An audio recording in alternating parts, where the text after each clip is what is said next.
afternoon and welcome to NASA's Johnson Space Center. I'm Courtney Beasley and I am joined by NASA astronaut Frank Rubio. We will be taking questions from here in the room on our phone bridge and through social media using the hashtag AskNASA. Frank, thanks for joining us today. Yeah, Courtney, thanks so much, and thanks everybody for being here. It's great to finally put some faces to names. I've been staring at a camera for 12 months, so it's great to be here. Well, we sure are happy to have you home. There's a lot of people here who are ready to ask questions. For media in the room, please state your name and affiliation when called on. We'll go ahead and start here in the room. Go ahead.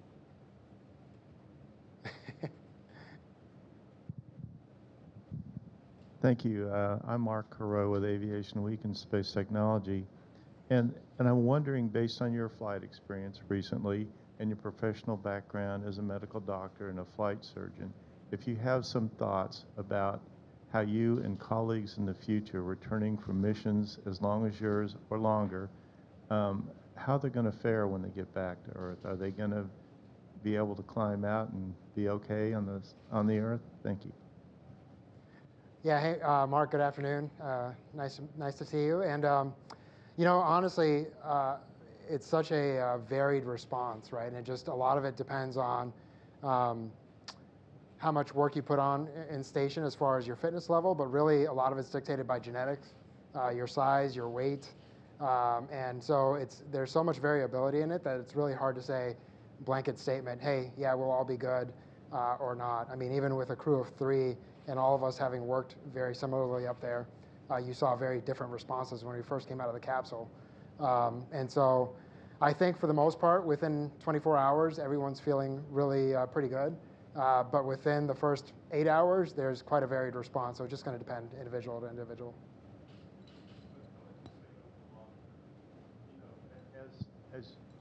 As you begin to go through the routines that you had on life on Earth before you did your missions, can you bounce back and sort of? Yeah, I mean, again, so I can only speak to my experience, and I've been very pleasantly pleased. I honestly had a lot of curiosity myself, just medical curiosity as to how my body was going to respond. And within a week, I actually felt very normal. Within 3 days, all the vertigo was gone. You know, there's a little bit of vertigo when you first land, and for the first couple days, you kind of veer to the right or to the left as you're trying to walk straight. Your mind is perfectly clear, but your body's just not quite responding the way you expect it to. But within about 72 hours, that all cleared up, and I felt like I was really at a pretty high functional level. But again, that's kind of my response, and so that's really all I can speak to. Gina, go ahead. Gina Sinceri, ABC News. Your mission, you know, in space is over, but down on Earth, the research continues. And I remember Scott Kelly had talked after his mission about his eyesight. You know, you talked a little bit to Mark's question about how your body changed. Did your eyesight change, and how long does the research on what this did to your body last? I mean, we're talking years now?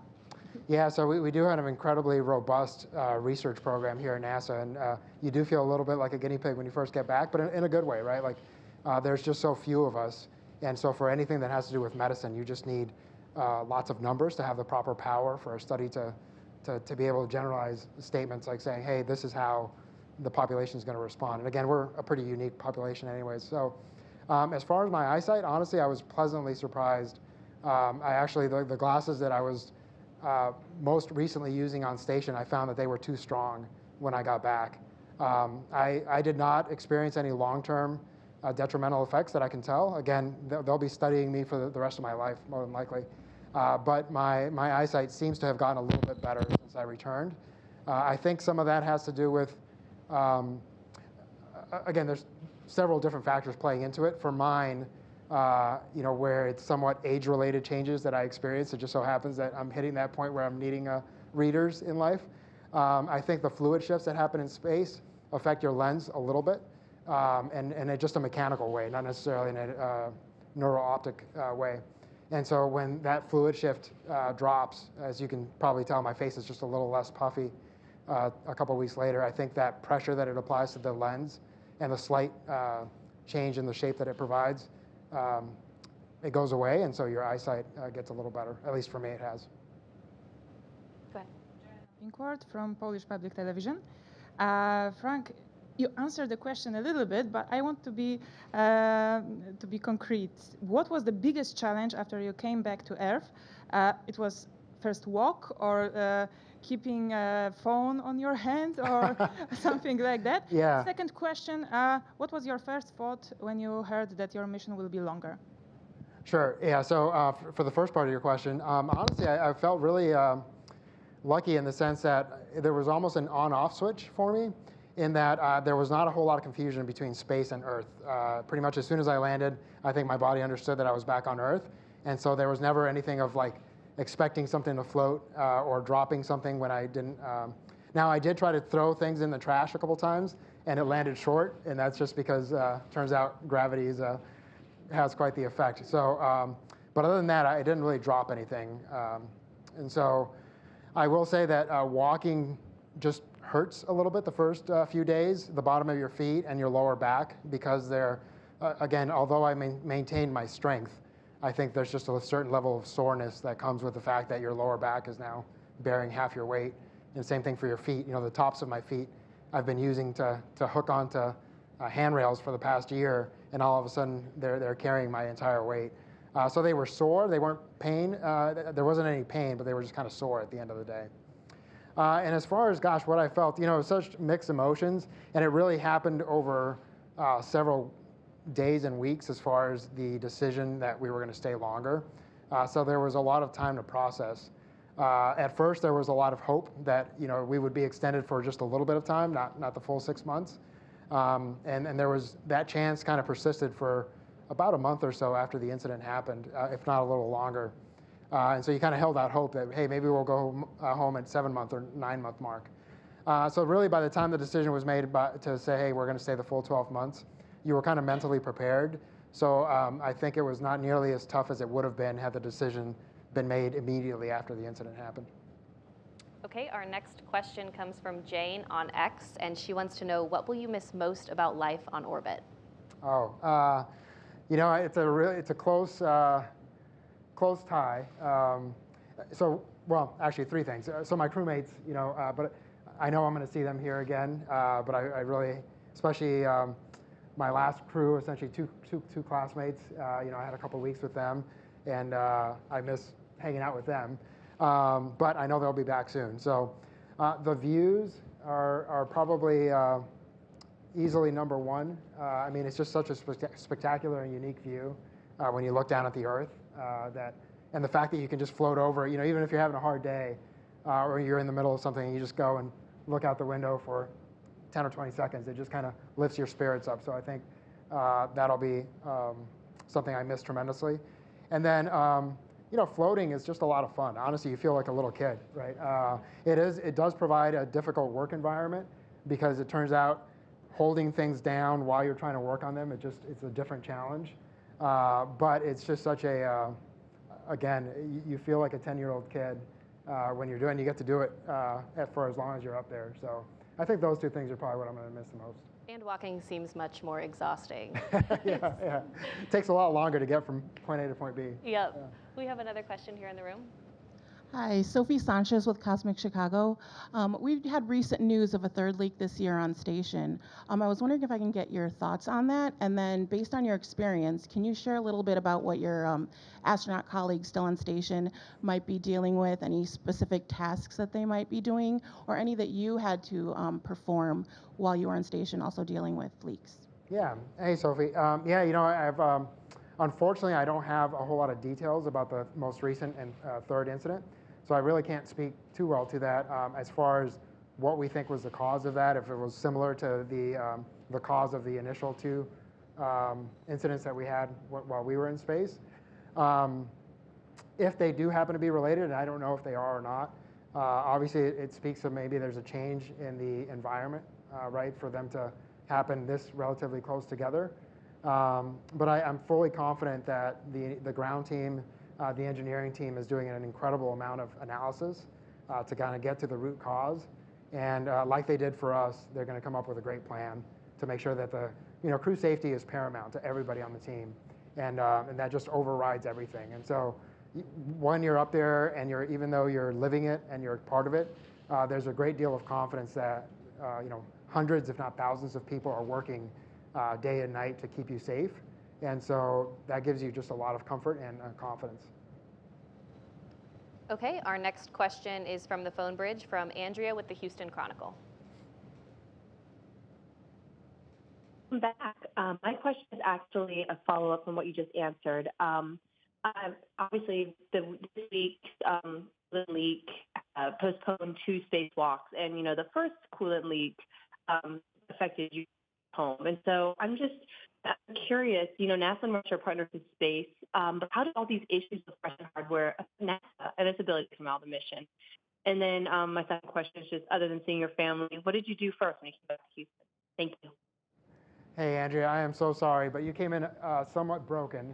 Courtney, do you? Yeah, Andrea, can you try to repeat your question, please? You're coming in a little warbled. Sorry. Is this any better? A little bit. Okay. It might be my cell connection. I just following up on the question about the hardware issues with Roscosmos. How did these affect NASA's ability to complete their missions? Obviously, you didn't get home when you expected, and now 2 spacewalks have been postponed. And so I was interested in your perspective on that. I hope that came through better. Yeah, it did. Thanks, Andrea.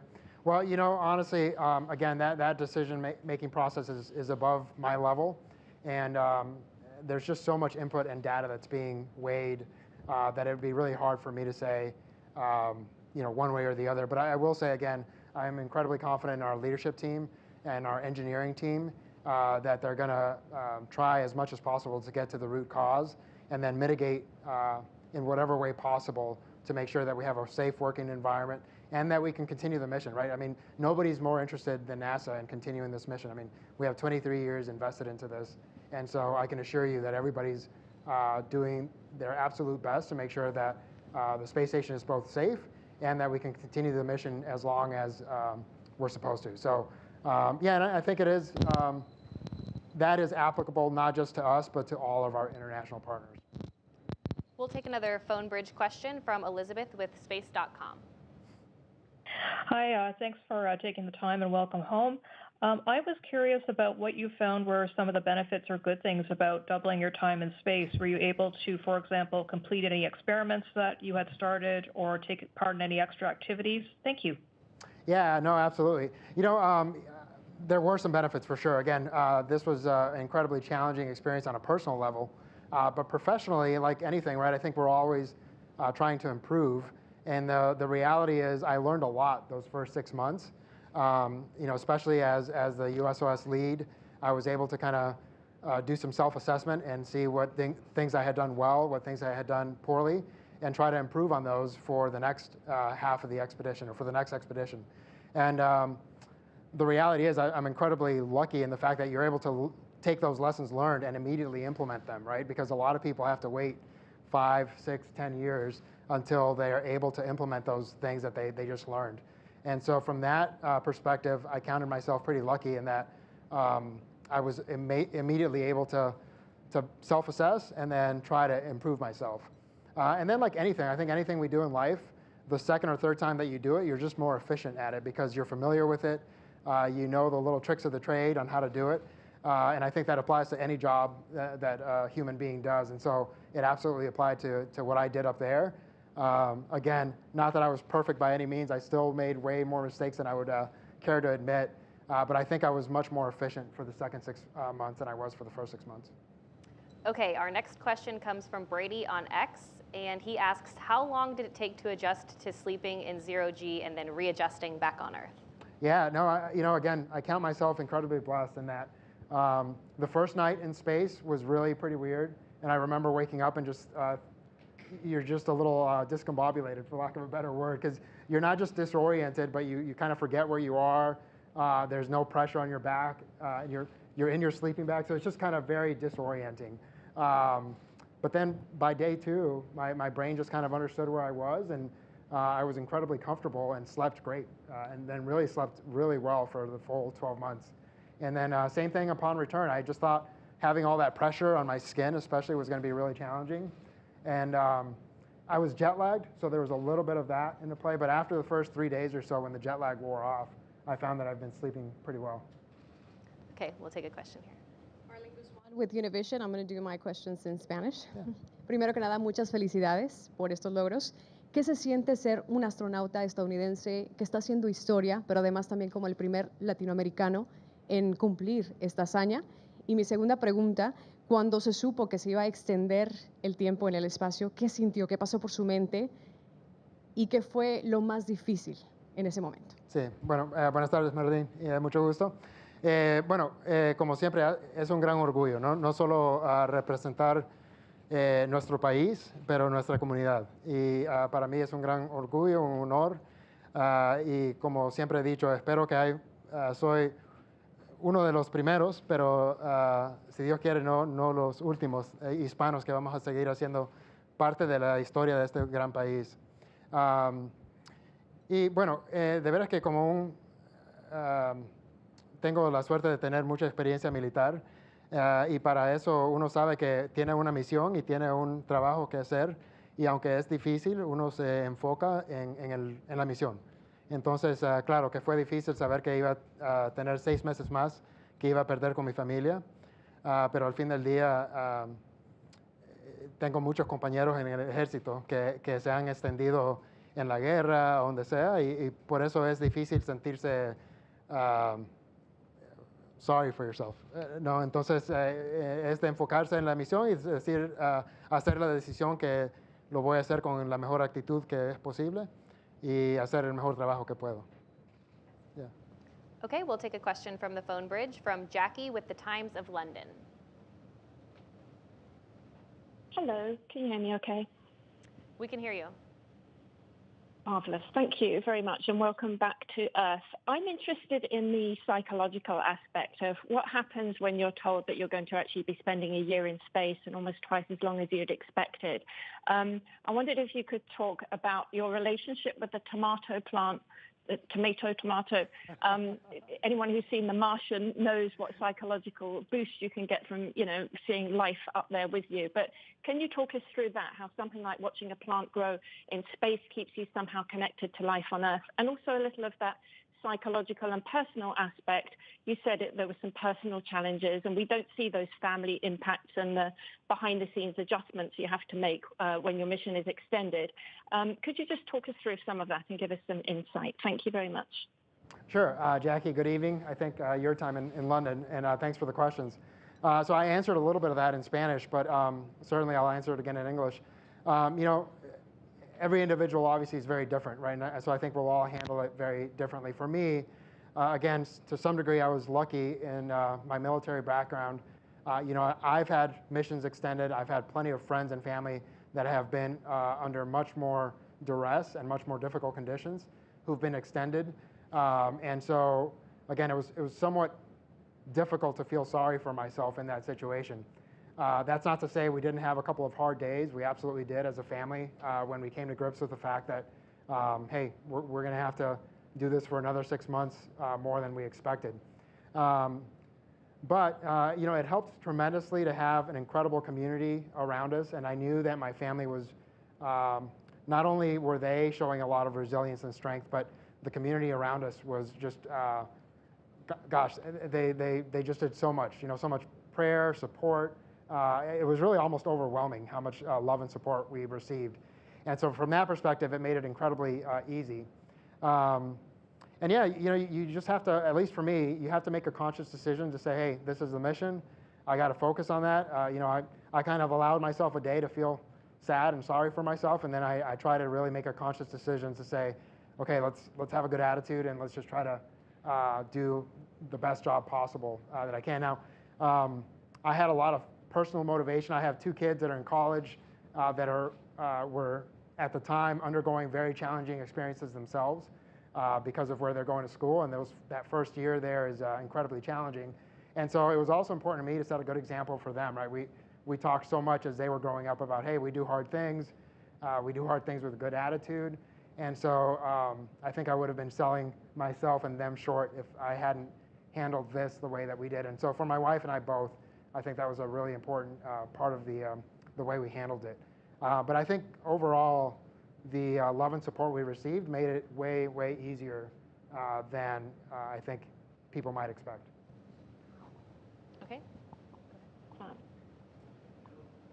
from AFP. Bienvenido de vuelta. First, the human part. What do you miss the most when you were on the space, and the professional part? How do you think this extended mission you had is laying the groundwork for deep space exploration? Thank you. Bueno, muchas gracias, Moisés. So what did I miss the most? You know, my family obviously is always, and that's not just because I know that's the right answer. Like, I genuinely love spending time with my kids and my wife, and so I miss that. I love the outdoors, and so, you know, I try to go out and hike, mountain bike, ski at least several times a year. And so the fact that I was going to go a full year kind of locked inside was kind of torture for me because I love being outside. And so, but again, that was the mission. It's hard to say being in space is torture, but you know, it took a little bit of mental shift to know, like, hey, this is my world for the next 12 months, and I just got to deal with it. And so that is both one of the bigger challenges, and also the thing that I missed the most was just being outside and being able to walk outside whenever I wanted to. And I'm sorry, for the professional question, how do you think this extended mission you had is laying the groundwork for the deep space exploration? Yeah, you know, I think it's obviously every data point is super important. Again, it's really difficult to say because, you know, say in 10 or 20 years when we're trying to go to Mars, right, it's not going to be me. And so the data that we're getting from me now is for me individually. You can generalize that a little bit, but not completely, because for human beings and medical response, you just can't do that. And so, but the more people that we have that go to the year-long mission, you know, so we've had Mark, Christina, Scott, and there's been several cosmonauts who've been up there this long. And so all that data, I think, is incredibly valuable to tell us, hey, more than likely, this is how we're going to respond. The one thing that I think is really hard to measure is, you know, when you're doing a lunar mission, when you're doing a Mars mission, there is a certain amount of motivation that you just can't quantify, right? Ultimately, those of us who do this job, like, we're incredibly motivated to not just explore, but to do the best that we can, because we realize we represent NASA, our nation, and humanity. And so I think that motivation is really hard to quantify, and it's also going to be way more powerful than we probably give it credit for. So I think whoever ends up doing those missions, they're going to make it happen, because that's just kind of what we do. Mark, go ahead. Yes, thanks. Mark Carreau with Aviation Week. Thanks for the second question. Do you see yourself launching into space again? Hey, Mark, sorry about that. Just got told my mic was. I hope so. Yeah, you know, again, it's going to depend a little bit. Well, a lot of it on my family, right, and what they weigh in on, because this was challenging. But I think, you know, a couple years down the road, we'll definitely be in a better spot to kind of reassess for our family how that works. Some of that is going to depend on my body, whether physically I'm still able to meet all the requirements that I need to meet to continue to do human spaceflight. And then, of course, the biggest portion is going to depend on NASA, right, if how they see me contributing to the mission. But if I'm not flying myself, I hope to be at least helping my crewmates, my buddies, get out there and do incredible things in space. Okay, our next question comes from the phone bridge from Marcia with Space Policy Online. Thanks so much. This is Marcia Smith with SpacePolicyOnline.com. I'm wondering, from a medical perspective at least, is there anything that you can say about what qualities or characteristics NASA should go, or anyone should be looking for when they're choosing the crews to go on these much longer duration missions? You've talked about how you're a very small group of people who have been up there for a year or so, and each one of you reacts differently to it. Are there any commonalities, or, you know, as a medical person yourself, what would you tell the folks who are choosing the astronauts who are going to go for, you know, 2 years or 3 years to Mars?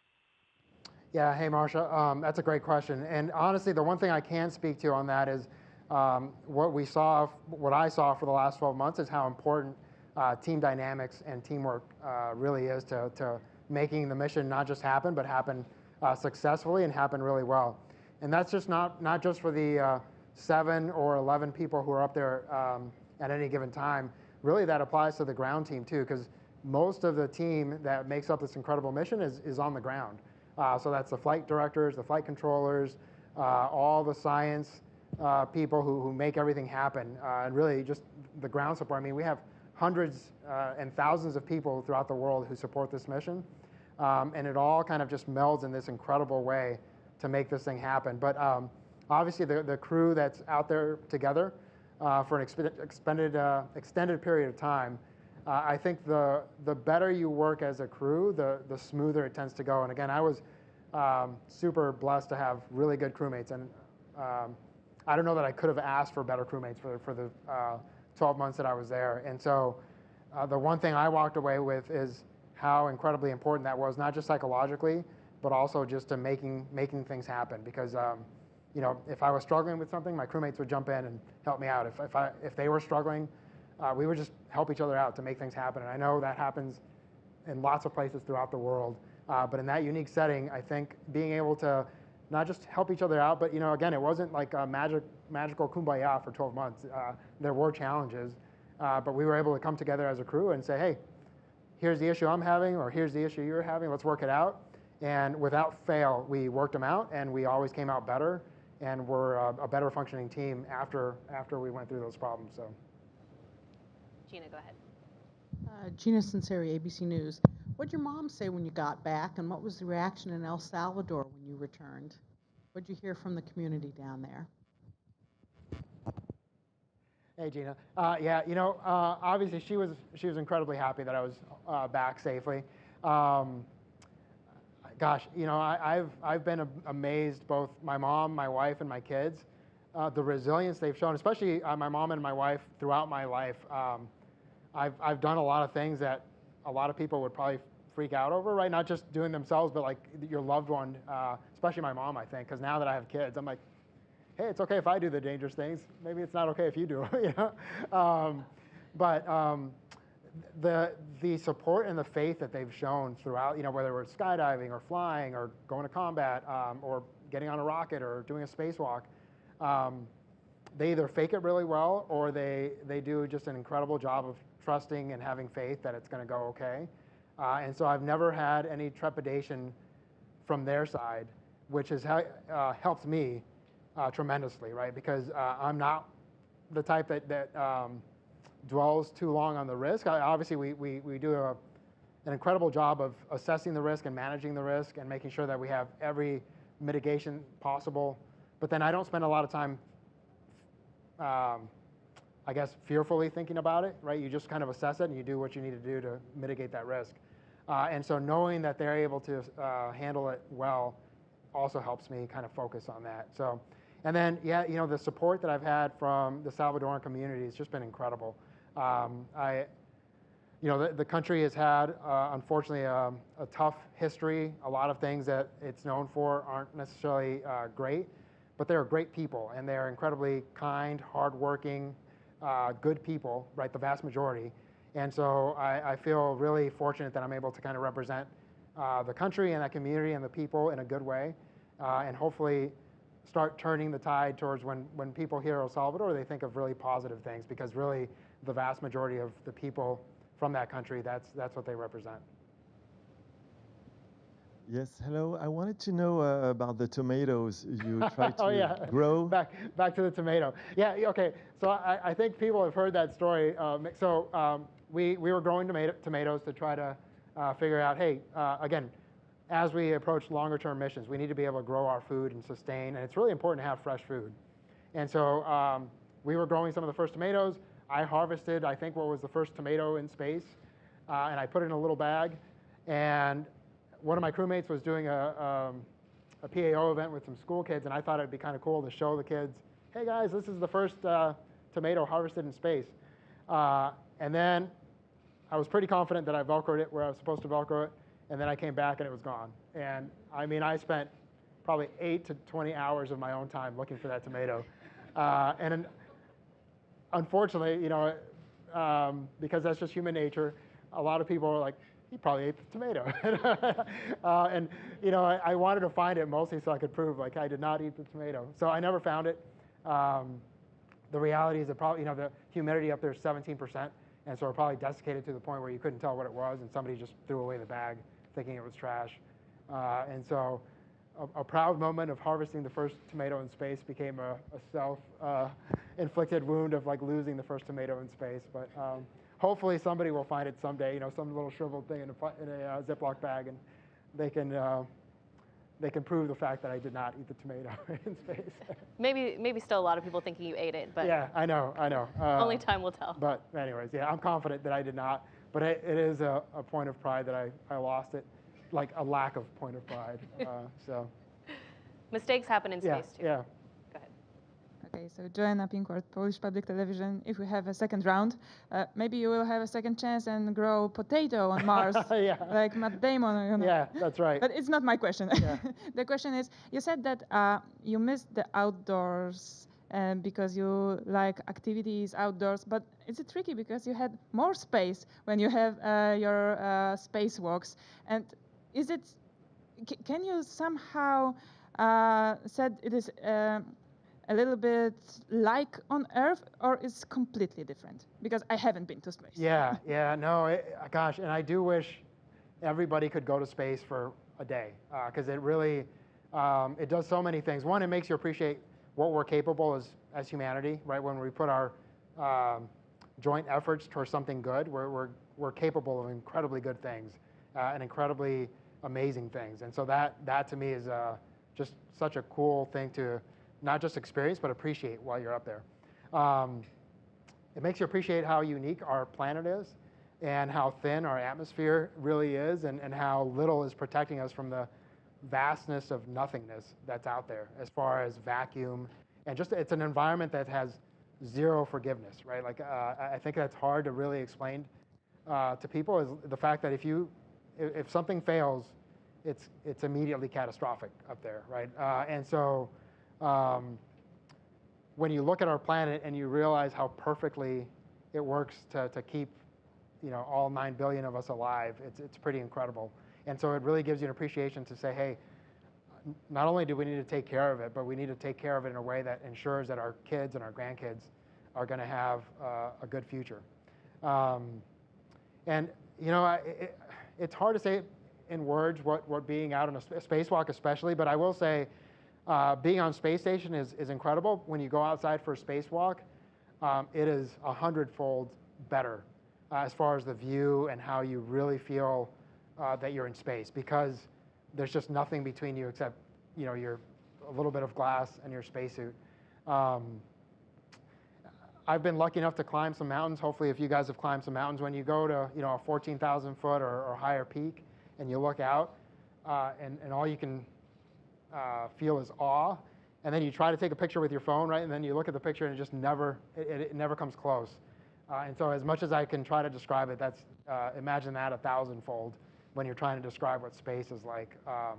But it honestly feels surreal. I now that I'm back and I'm here, I almost have to pinch myself, because I remember it vividly. It's not like it's fading, but it's just such a stark difference that you really almost feel like you have to pinch yourself to remember, like, oh my gosh, we really were up there, and all that did happen. And yeah, well, no, it's just such a difference. You know, it's not a dream. Again, it was a very real experience, but it's just so different that it's almost impossible to explain. We have a question from Leo on X, who asks, is eating food at the space station just as bad as it was in the early moon landing days or early space station days? Yeah, you know, well, I don't know, right? I wasn't there in the early days, but the food's not bad. I mean, now, again, I've deployed many times, and I'm an Army guy, so I'm used to MREs and food that's, you know, you get what you need in a challenging environment. And so, honestly, food for me was great, and it was a morale booster. Now, there's days where you go, it just gets monotonous because there's a lot of variety, but there's only so much variety, right? And so at least a couple times a week, you're eating the same thing over and over. And so especially for a 12-month mission, that can get repetitive. But it makes it that much more special when the resupply ships come up and you get fresh food, or you get something special from your family or your friends. And you know, it really just makes your week when you're able to eat something unique. ¿Qué me podría decir es lo más desafiante para un ser humano en el espacio por un tiempo tan prolongado como más de un año que pasaron? También, ¿qué me diría marcó su vida, algo que no va a olvidar en la estación espacial? Y ya por último, ¿siente que el haber estado por más de un año realmente tendrá un impacto y cuál serían las investigaciones que está haciendo la NASA? Bueno, para mí lo más importante fue mi fe y la fe de mi familia, ¿no? Porque nos sostenió y nos dio una fuerza que no creo que pudiera ser nuestra sin nuestra fe. Yo creo que cada vez que un humano hace algo por la primera vez, y claro, para mí solo es nuestro país, ¿no? Es la primera vez que cruzamos esa marca de un año. Creo que es muy importante y cada pedazo de data que tomamos es importante, ¿no? Porque necesitamos preparar para estar más lejos en la Luna, o en Martes. Cada pedazo de información que tenemos creo que va a ser muy importante para esas misiones. Disculpa, ¿cuál fue la última parte? Había preguntado sobre qué es lo más desafiante para el ser humano estando por un tiempo tan prolongado en el espacio y qué fue lo que más lo marcó estando allá. Ya, bueno, para mí lo que más me marcó es mis compañeros, mis amigos. Pude volar con 28 otras personas y claro, cuando solo han menos de 700 personas que han estado en el espacio, 28 personas son casi 5% de los humanos que hemos estado en el espacio. Entonces para mí fue algo increíblemente especial y algo que siempre voy a acordarme, no solo de que estuve en el espacio, pero la gente con la cual estuve durante esta misión. Okay, Will, aged 9 from the UK, would like to know whether you felt happy while you were in space and would you recommend being an astronaut? Hey, well, I think this is the best job in the world, absolutely. Again, you have to be comfortable with uncertainty. You have to be comfortable with some difficult and challenging environments. But if you are and you're curious and you like to study, because that is one thing I think that's undersold is how much study time and preparation it takes to get to this point, absolutely I would recommend it. And again, despite the challenges, I count myself incredibly blessed because, heck yeah, launching in a rocket, being in space, doing spacewalks, doing hard things really is kind of fun. And you feel a certain gratification that you just don't feel on a regular day-to-day activity. So doing all those things was absolutely one of the most gratifying things I've ever had in my life. And yeah, I would say it was a lot of fun. Sophie Sanchez with Cosmic Chicago again. Since we're on the topic of food, maybe you didn't eat the tomato, but I know you probably ate a lot of tortillas in space because they're a staple in space station like they're in my home. A lot of folks don't realize how much space tech has gone, or food tech has gone into making tortillas shelf stable for space, and that's trickled down to the tortillas we buy for ourselves. So I'm going to put you on the spot. Your mother's tortillas or space tortillas? Which did you prefer? And what was your favorite meal to have on a tortilla? Yeah, so thanks, Sophie. You're right. So for those that don't know, bread, unfortunately, the crumbs that come with bread aren't great on space station, and so we default to tortillas as our form of bread because they're not as crummy. And so, yeah, every day, most people have at least one. Honestly, I started off eating probably one or two every couple days, and then I really cut back just because it got a little bit monotonous after a couple months. And so on station, we mostly have flour tortillas, and in El Salvador, which is really when you say my mom's tortillas, they're more corn tortillas, and so they're completely different. And so I would have to say my mom's tortillas are definitely better, but honestly, by the end, I was probably having one every couple weeks. It wasn't that common for me to have them, and it's just kind of an empty calorie, right? And again, for me, and I think the shorter amount of mission, the less you have to worry about. The longer you're up there, the more you kind of start thinking about your health and kind of choices that you're making and And for me, it was really important to try to stay as healthy as possible because I wanted to return really as high a function as I could so that I could be with my wife and kids as soon as possible, right? Because you can spend several weeks debilitated if you're not careful about taking care of yourself. And so I really tried to invest a lot of effort into that. Okay, we'll take another question from our phone bridge from Andrea with the Houston Chronicle. Hi, I hope this one comes through a little better. I'm curious, other than seeing your family, what's the first thing you did in Houston and what's the first thing you ate upon getting back home? Thanks. His mom's tortillas. No, well, gosh, that is a great question.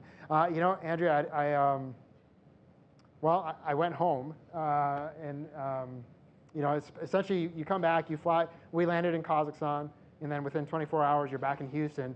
So really, the first thing I did, unfortunately, is not very exciting because you actually go directly to the lab, and they draw blood work, and they start doing the science studies right away.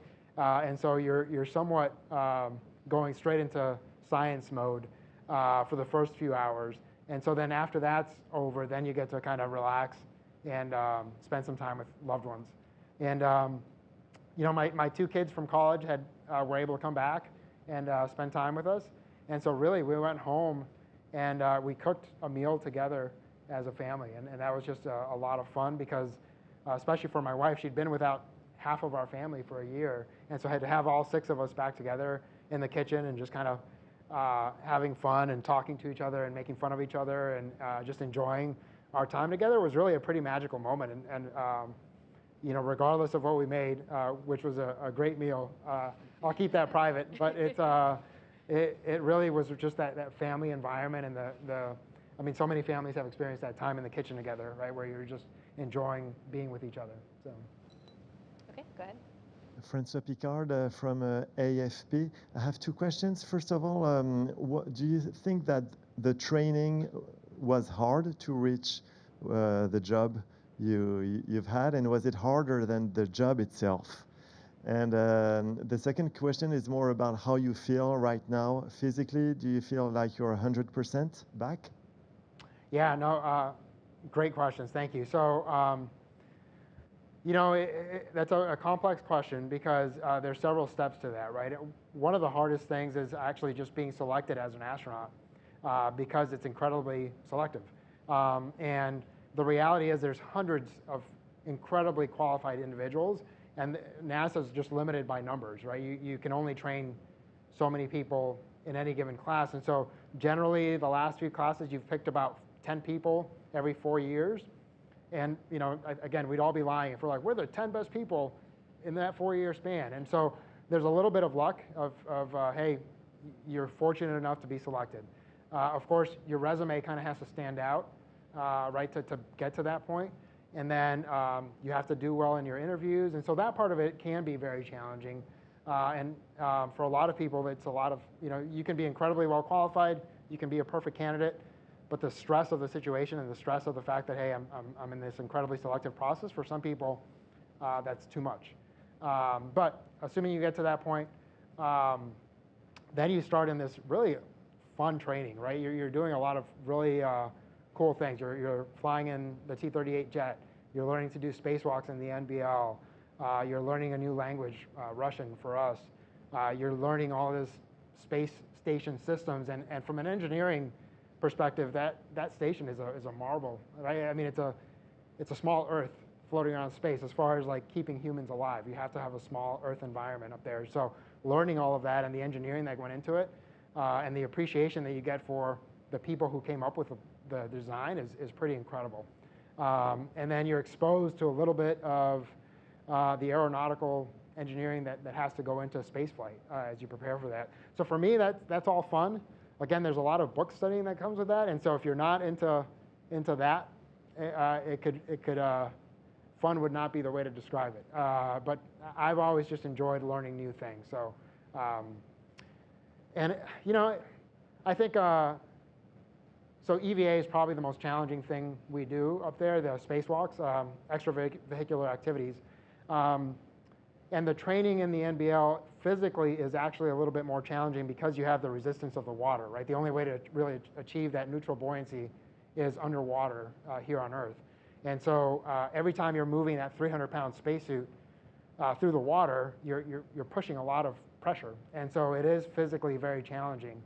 But in space, the fact that you're going out into vacuum and you only have your own personal little space vehicle, even though physically it's a little less challenging, emotionally and mentally, it's much more fatiguing because you feel like you have to have perfect execution that one day, right? And you've had years and years of training, and it kind of goes all into this one event that hundreds of people are supporting, and 2 of you are going out there and trying to get this thing done.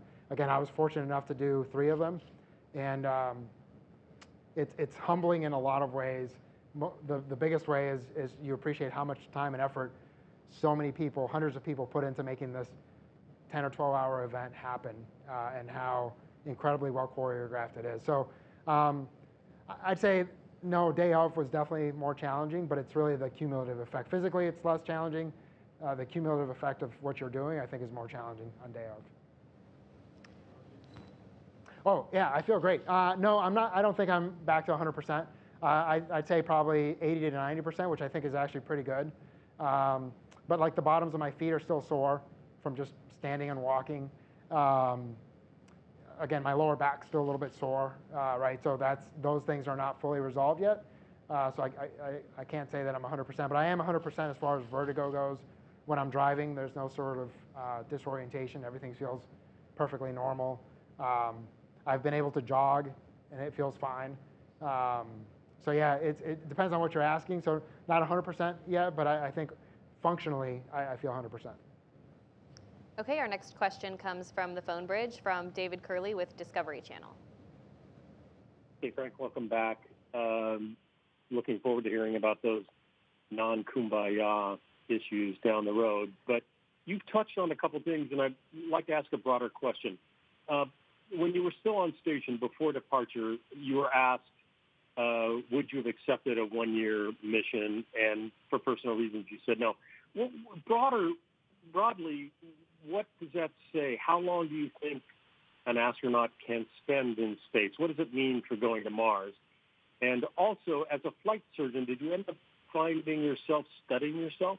Thank you. Hey, David. Yeah, no, it's great to hear from you. And so first, there wasn't really that much drama, right? But anytime you put more than one human together for an extended period of time, there's going to be issues that you have to work through. So there's no hidden message there. It's just any team requires, if you're going to be a team that improves, you have to work through some issues. Yeah, so, you know, gosh, it's really a tough question to answer as far as how long can you stay up there, because, you know, the thing that was drawing me back home was family and missing family. But on the flip side of that is the thing that grounded me the most and allowed me to perform was family, right? And just having that foundation and that love and that support, I think, allowed me to actually do a better job for the time that I was there. So I think it'd be false to say, oh, you know, I needed to come home because of my family, but or I could have stayed longer without my family, because I think that's actually absolutely wrong for me. I don't know that I would have done as well as I did without that support structure and that love that's kind of keeping me up there. It's a very personal question, to be honest. I think it's going to be very different, right? You know, there's people that if you say, hey, we can send you to Mars, but there's not a great chance that we can bring you back. I think there's a lot of people that would be like, yeah, send me.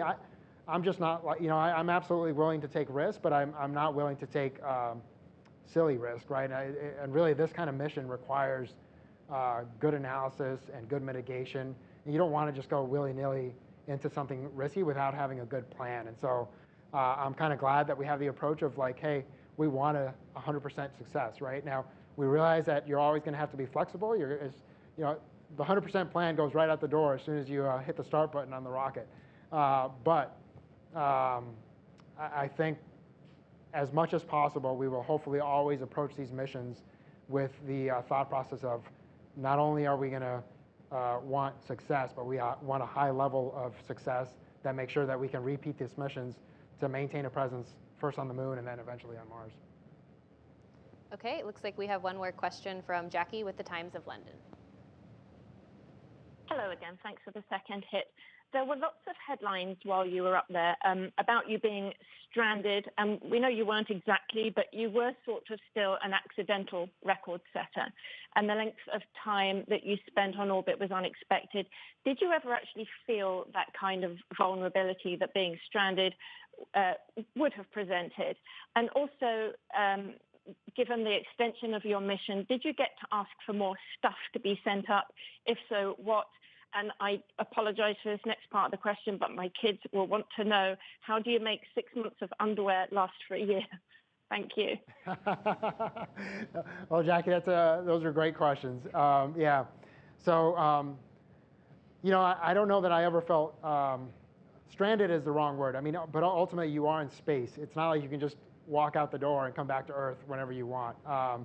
So there's definitely limitations to transportation, but that's the case of whether you're up there for a week or you're up there for a year, right? Like you're just limited by the fact that you have to have a spacecraft to get up there and get back. So no, I never felt stranded. I never felt alone, but I did fully appreciate the fact that I couldn't come home whenever I wanted, and that's okay. Again, that's part of the mission. So yes, as soon as we knew that the possibility of me staying an extra 6 months, again, this incredible support team that we have, the wheels started turning, and they actually send stuff, even if the decision isn't made, to be able to support the fact that you might be extended, right? And fully appreciating that you might lose precious cargo space in that spacecraft, the team tries to make sure that you are both comfortable and taken care of in case it actually happens. And so for me, again, it worked out great in the sense of I never felt like I was without things that I needed. Now, certainly, again, you're in space, right? So you're not going to have everything you want, but you'd be surprised how little you actually need to function every day. So unfortunately, we don't have a way to wash clothes in space. So generally, what you do is you send a resupply of whatever clothing allotment you're given. It depends on what kind of clothing you're talking about. So your fitness clothing, the stuff that you work out in every day, you obviously change that out a little more often than the clothes you wear to work. Because when you're working, you're not really sweating all that much. And so you'll wear those clothes for a little bit longer than your workout clothes. And then you just have enough of those to last you for the duration of your mission. Again, the reality of space is when you're done with that, all that stuff goes in the trash, and the resupply vehicles that come up that don't have a heat shield capability, we empty those out of all the supplies, and then we fill them back up with trash, and then when they deorbit, all of that burns up in the atmosphere. And that's, again, unfortunately, the reality of kind of the environment that we're in.